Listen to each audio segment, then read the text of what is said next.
Hey everyone, what's going on? Jeff here from Films at Home, and in this video I'm going to be ranking the top 6 major movie studios in order as far as their support of physical media and the quality of what they're putting out on Blu-ray in 4K. This is a video that I get asked about a lot, and I've never actually done this, but people will ask me, who's doing the best job out there right now in Blu-ray and 4K? Who do you think has the best transfers? Who's doing the best releases? Who's going into their catalog and doing restorations? Who's putting the most effort into physical media?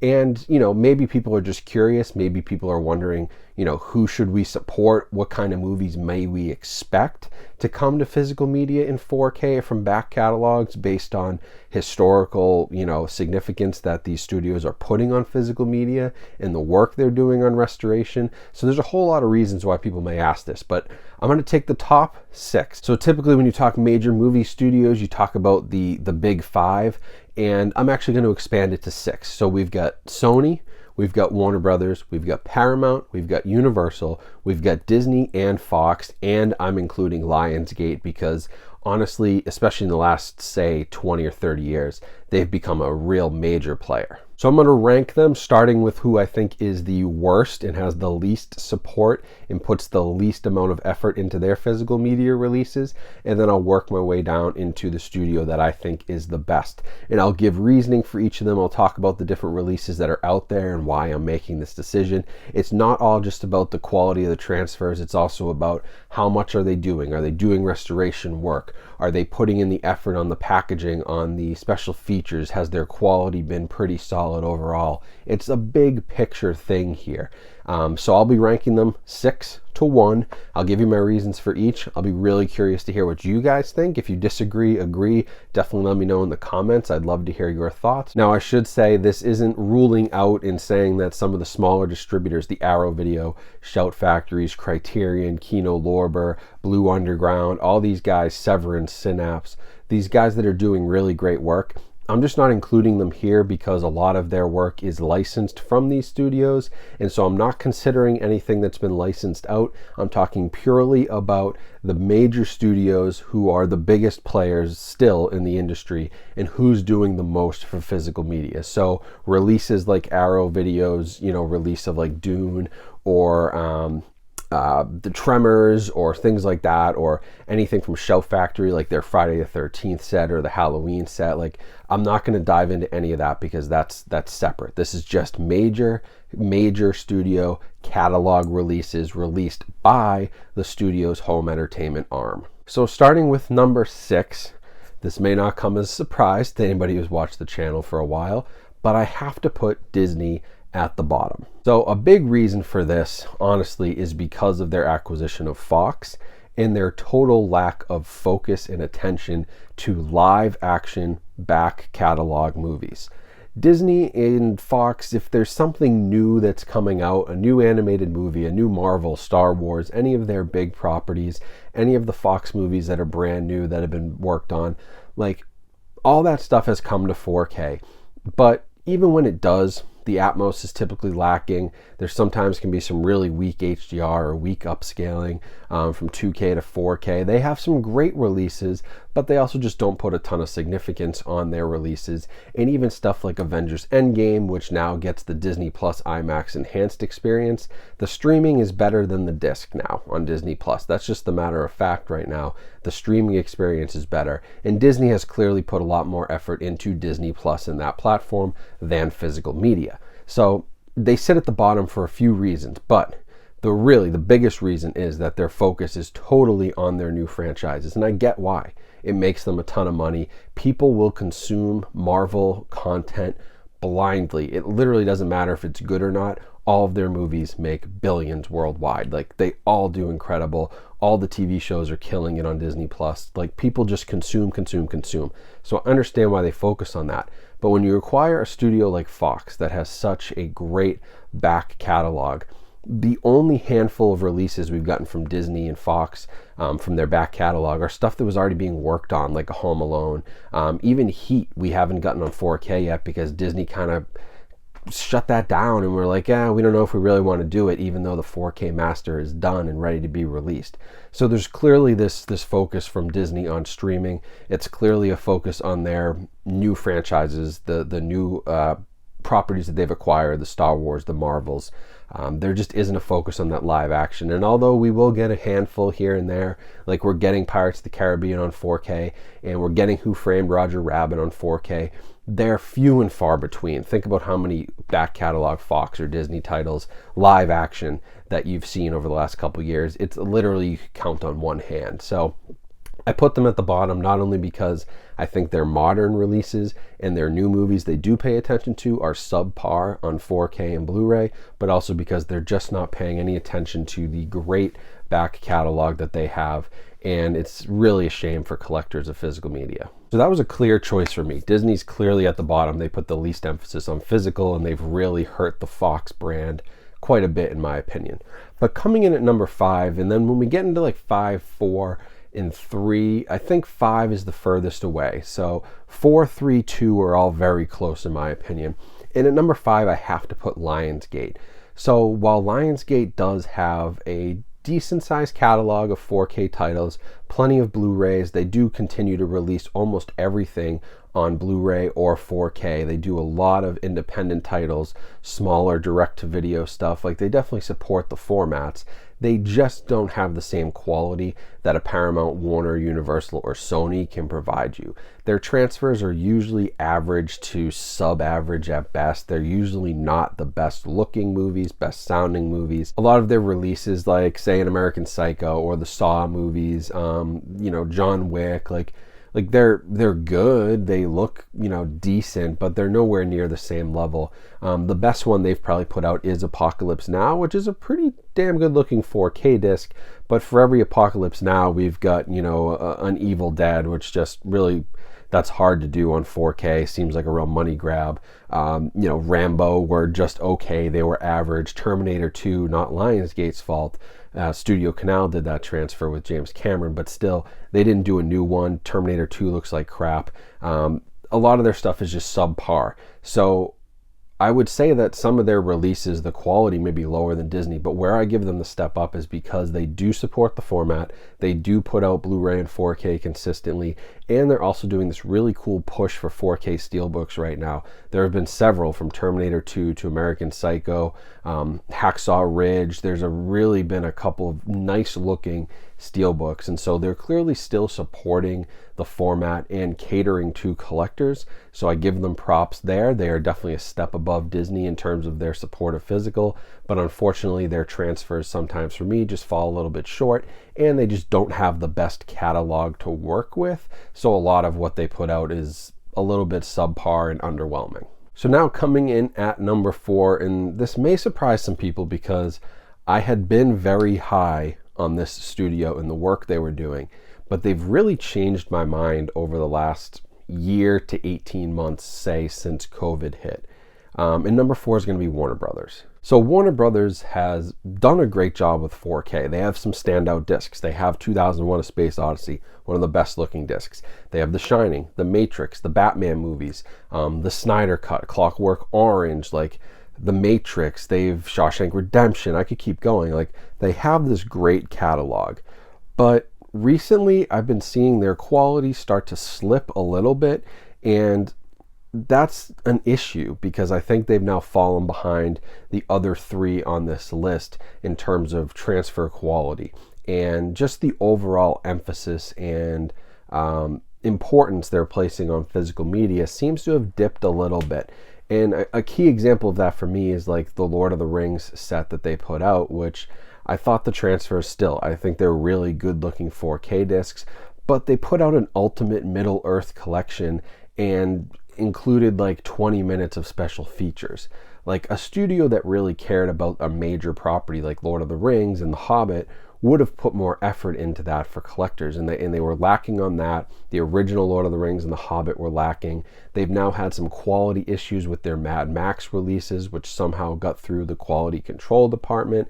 Just things seem to have been slipping over the last year, and I've talked about this in other videos about why and why things have been delayed, and the workforce shortage and the cuts that a lot of these places are making. And I think it's affected Warner Brothers more than any other. Used to love them.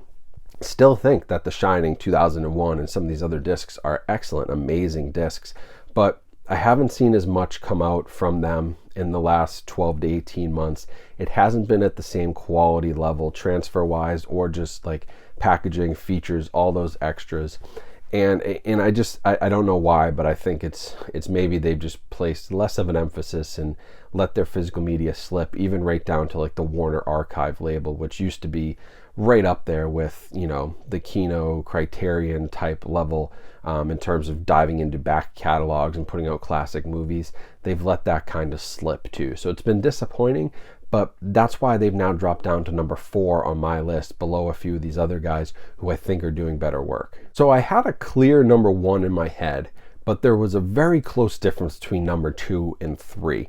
And this was probably the closest on the list. But for number 3, I'm putting Paramount. So Paramount hasn't released the most of their back catalog. Like, they have a ton of stuff in their catalog that they could release on 4K. Some of the highlights: 10 Commandments, My Fair Lady, Saving Private Ryan, Forrest Gump, Grease, Star Trek, Gladiator, Top Gun. Those are pretty solid transfers. Grease is one of my favorites. I thought it was excellent. My Fair Lady is a standout. 10 Commandments is an incredible transfer. Like, Paramount has done some really good restoration work with their older movies. The reason I had them slip to number 3 instead of number 2 is not because they're not supporting physical media. They definitely are. They are in the top 3 for a reason, but because they're not totally diving into the 4K format as much as these other two at the top are. And part of that, you know, it's their Paramount Presents line. They put out a ton of great movies on the Paramount Presents line, and they scan them all at 4K, and they're doing these 4K film transfers, but they're not giving us a 4K disc with HDR, you know, which I know that requires a little bit more, but if you're already doing the full 4K scan and you're creating a separate line for it, which you hope to compete with other collectible, you know, physical media lines, I would have loved to see those just be 4K. And if those were all 4K titles and they had 4K Paramount Presents line, that would step them up into number 2 or maybe even into the number 1 spot, because those Paramount Presents transfers are awesome. Nashville is a great example where it went head-to-head with the Criterion Blu-ray, and I thought it beat it. And there's plenty of other ones in that line, which is now like 30 or 40 movies deep, that I would have just loved to see come to 4K, and they just didn't take advantage of the new format. I know it's probably got to do with sales and the fact that 4K doesn't sell as well as Blu-ray, but even Criterion has now jumped into 4K, especially on some titles which probably won't sell a ton for them that they're going to do on 4K. I would have liked to see Paramount at least make that jump, and if they had, that would have jumped them definitely up a spot or 2. But for now, they're definitely one of the best. The Paramount Presents line is great, even though they're Blu-rays, and they do have a very nice back catalog and are handling a lot of the classics very well. I just think they could be doing more for 4K specifically. So now that leaves us with our top 2, and like I said, I have a clear number 1, and number 2 and number 1, honestly, they're pretty far apart for me. The clear number 1 is the winner here, but number 2 is going to be Universal. So Universal has a huge catalog of 4K movies. Going through the list, they have obviously Jaws, The Thing, Back to the Future, The Hitchcock Set, Big Lebowski. They have the Universal Classic Monsters, E.T., Spartacus, Blues Brothers, Schindler's List, Do the Right Thing, Scarface. All their big titles have come to 4K, and honestly, I'd say the vast majority of those are very good transfers. They do a great job with them, and I've been very pleased with things like Jaws, which is incredible. The Thing was really good. Spartacus was really good. Back to the Future was really good. Like, they've done a good job. The only reason they slip behind number 1 is just because their transfers are, the vast majority of them are very good, but they have slipped in a few places, and it's not as close for me. And number 1 and number 2 really came down to quality. But Universal should be praised. Their restoration work is top of the line. The fact that they're going back and like reviewing the Universal Classic Monsters movies and doing 4K releases of them. Going back to the Hitchcock movies, Psycho, Vertigo, Rear Window, The Birds, doing 4K restorations of those, bringing those to the format. They clearly have been a huge supporter of 4K. I just think that their transfers are not as consistently great as the person in the studio, I should say, in my number one spot. But Universal should be commended for all that they've done. Coming in at second is by no means like a bad thing. They are far ahead of Warner Brothers, they're far ahead of Disney, they're far ahead of Lionsgate, and because of the amount of back catalog that they've actually brought to 4K, that's what made me place them in front of Paramount. If that Paramount Presents line was a 4K line, I'd say, okay, Paramount could take the number 2 spot, but Universal has taken a lot of those movies, which may have ended up on a Paramount Presents line if Universal did a similar thing, and they've just brought them to native 4K for us, and it's been awesome to see. So I give them huge props, really still love what they're doing, and very rarely do they miss on a transfer. Unfortunately, they're just beaten out by who I still think is the leader in the clubhouse at number 1. So at number 1, I have to put Sony. Everything that I've seen from Sony has been gold. Like, they do not miss on their transfers, and their 4K visuals are incredible. They do some of the best color grading. I think their Dolby Atmos and their audio is the best in the industry. Things like Spider-Man, even Dracula, Stand By Me, Glory, Leon the Professional, Philadelphia, Labyrinth, Karate Kid, Black Hawk Down, like, they've really released a ton of their arguably much smaller catalog than what, you know, a Universal or a Paramount has, because they're kind of working with basically the Columbia Pictures catalog, which is fairly large, but also the, you know, Sony Pictures catalog, which isn't as big, but they've done most of their classics. But the biggest thing for them is that they just don't miss.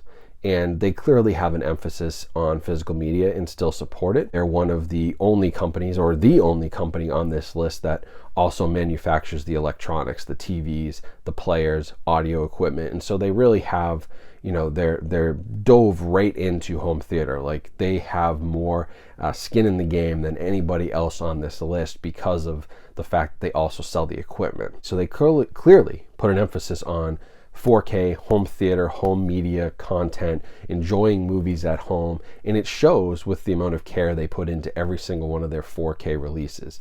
Now, they've also released some of the best 4K box sets that are out there in the Columbia Classics series. The only mark I would put against Sony is the fact that they haven't released those individually yet for some reason. There's a lot of great movies on Volume 1 and on Volume 2 that people have not been able to purchase individually, like Lawrence of Arabia, Taxi Driver, Gandhi, even stuff like A League of Their Own or Jerry Maguire would probably sell pretty decently if you put them out on 4K as standalones, but they just haven't done that yet. So I'd love to see them do more individual releases and less focus on those Columbia Classics. But the Columbia Classics, as they are, notwithstanding the fact that some people can't get them, are incredible sets, top to bottom, packaging, extras, special features. They do a great job, and just the fact that their audio visual stuff just never misses. You know, they very rarely have issues. Their quality is always top notch, and it's very clear that someone at Sony Pictures Home Entertainment loves and supports physical media in the 4K format. So they're the number 1 for me. So I'd love to hear what you guys think. That's my list from bottom to top. Again, the middle is very close. Universal, Paramount, even Warner, if they turn things around, like, those 3 are very close. They're all supporting. Lionsgate and Disney are kind of at the bottom, although Lionsgate is gaining a little bit of traction with their new steelbooks. But either way, Sony was the clear winner for me. And when I set out to make this list, I had Universal in mind as a potential number 1, but when I was remembering what Sony's put out and the movies that I've watched from them and their transfers, there's just nothing that beats a Sony disc. They just do the best job, and they also do a great job of supporting the format and physical media, so they had to take the number 1 spot. But I'll be interested to hear what you guys think. Send me your rankings in the comments. I'm really curious. And, you know, if you like this video, maybe I'll do it again for some of the boutique labels like the Arrow, Shout Factory, Olive Films, Kino Lorber, that whole group, Blue Underground, Synapse. I could do another video like that really hard to compare. It's kind of apples and oranges when you're talking about Sony versus Arrow Video, but I'd love to compare boutique Blu-ray distributors against the major studios as well. So if that's something you're interested in, definitely let me know. But hope you enjoyed this video. Thought it was a fun one to make. I got to go back through my catalog, look at a bunch of reviews I made, check out a bunch of releases again, kind of go through my collection. So that part was fun, and hopefully you guys enjoyed this too. And I didn't make anybody too angry with my rankings, but I think the vast majority of you will probably agree with the #1 spot. So that's it. Make sure you subscribe and like this video so others will see it and we spread the word about physical media and my channel. I really appreciate that. And make sure you find me on social media as well. All the links are down in the description, as well as plenty of other links and ways that you can support my channel passively through different promotions. So I appreciate all the support there. I hope you guys have a great rest of your day. I'm actually shooting this the day before Thanksgiving as well. So if you're watching this on the day it goes out, have a great holiday. Enjoy Thanksgiving. Enjoy Black Friday shopping. Whatever you want to do, have a great weekend. And if you're watching this after that Thanksgiving holiday's over, well, I just hope you have a great day. So stay safe and stay healthy out there, and I will talk to you all soon.